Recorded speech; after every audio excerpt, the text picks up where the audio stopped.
vais vous offrir les histoires de l'Avent. Une histoire par jour avant Noël. L'histoire de l'Avent du 8 décembre. Le Noël enchanté des animaux de la forêt. Dans une forêt magique, un groupe d'animaux découvre que le Père Noël pourrait ne pas passer cette année à cause d'une tempête des neiges. Une tempête de neige, pardon. Pardon. Ensemble, ils décident d'organiser leur propre Noël et de sauver la magie des fêtes. Grâce à leur entraide, leur courage et une touche de magie, ils vivent une nuit de Noël inoubliable.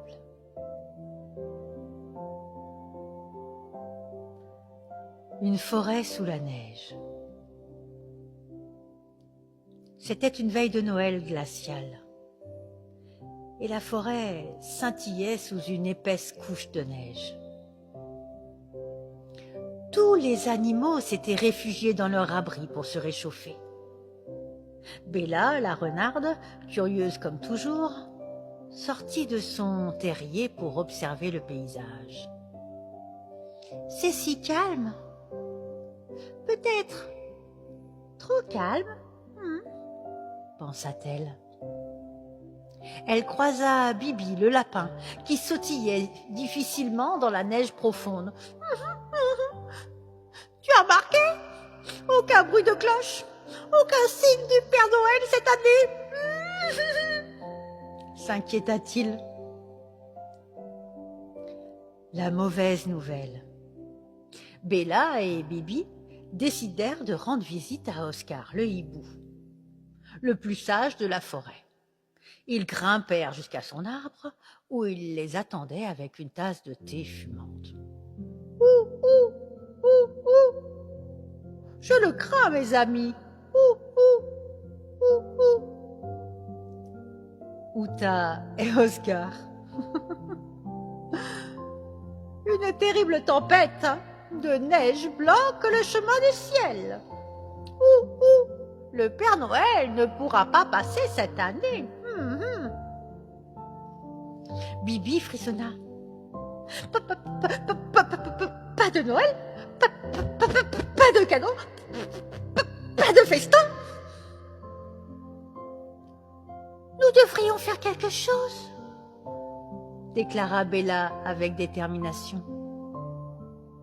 Le conseil des animaux.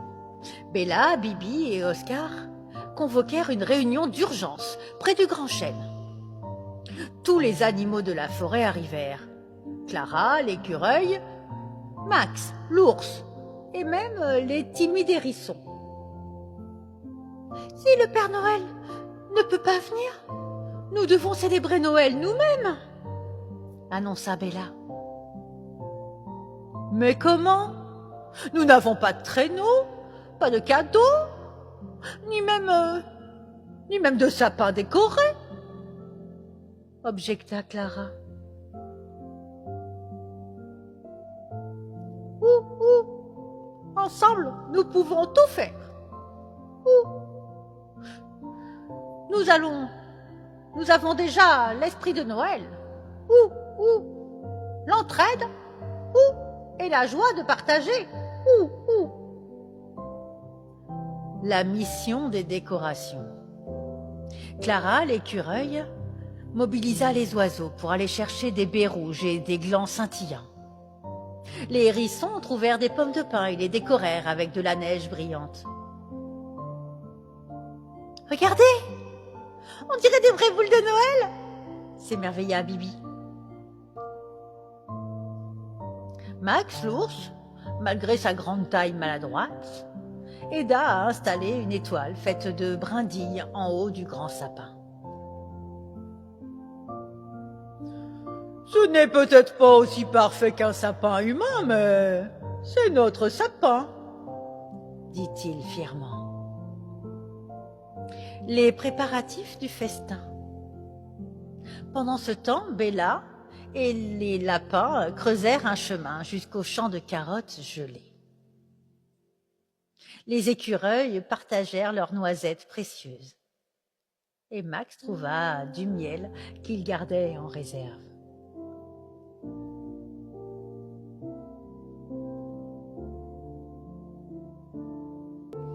Oscar, de son côté, rappela les anciens chants de Noël des animaux.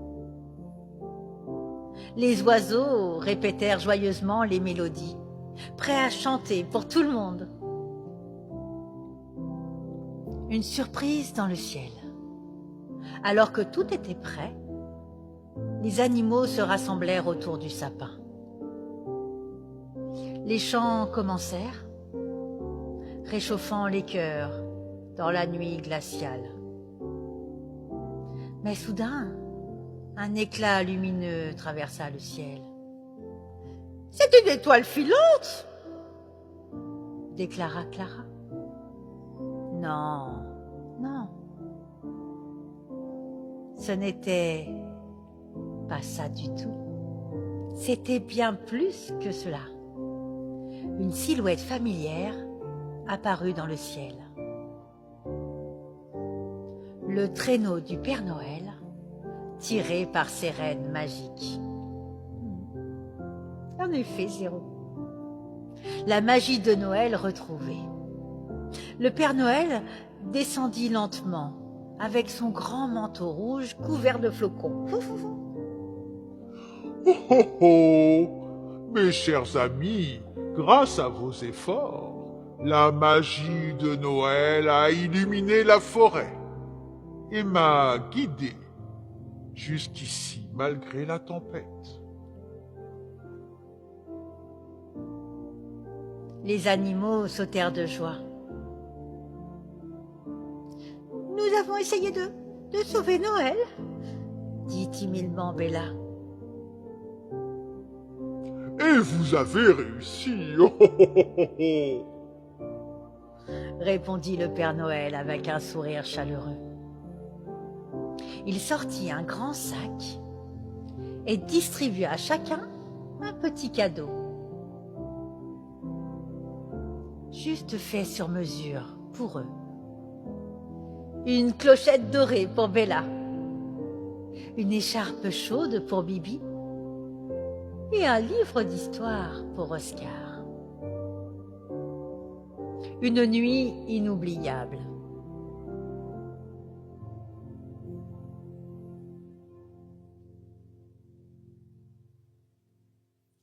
Les animaux festoyèrent toute la nuit. Le Père Noël resta un moment avec eux, partageant des histoires et savourant le festin qu'ils avaient préparé. Oh, bravo! C'est l'un des plus beaux Noëls que j'ai vus, vous savez. Félicitations. Leur dit-il avant de repartir. Lorsque le traîneau disparut dans le ciel, Bella regarda autour d'elle. Le sapin brillait, les animaux riaient, et la forêt résonnait de chants joyeux. « C'est ça, la vraie magie de Noël !» pensa-t-elle. Et c'est ainsi que, grâce à leur courage et à leur solidarité, les animaux de la forêt vécurent un Noël qu'ils n'oublièrent jamais. Et voilà, c'est la fin de cette histoire de l'Avent du 8 décembre. J'espère qu'elle vous a plu. Merci à tous.